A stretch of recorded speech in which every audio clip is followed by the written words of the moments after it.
నిద్ర లేవగానే అరచేతులు చూసుకుంటే కారగ్రే వసతే లక్ష్మి కారమధ్యే సరస్వతి కారమూలతు గోవిందః ప్రవతే కరదర్శనం.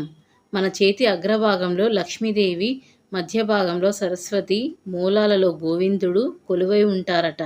వారికి నమస్కారం ఇస్తున్నా నన్న భావనతో పొద్దున్నే చేతులను చూసి దైవ ప్రార్థనతో రోజును మొదలు పెడతారు. అందులో భాగంగా చేతులను చూసుకొని చేతులు రుద్ది కళ్ళకు రాసుకుంటారు. ఇలా చేస్తే మంచిది అని మన పెద్దవాళ్ళు చెప్పేవారు. కొంతమంది దీనిని చాదస్తంగా కొట్టి పారేస్తారు. కానీ అందులో ఎంతో ఆరోగ్యం, ఉత్సాహం దాగి ఉంది. నిద్ర లేవగానే 2 చేతులు రుద్దుకొని కళ్ళకు అద్దుకుంటే చేతుల్లోని ఉష్ణశక్తి కన్నుల ద్వారా శరీరానికి వ్యాపించి మొత్తము శరీరానికి ఉత్తేజాన్ని కలిగిస్తుంది.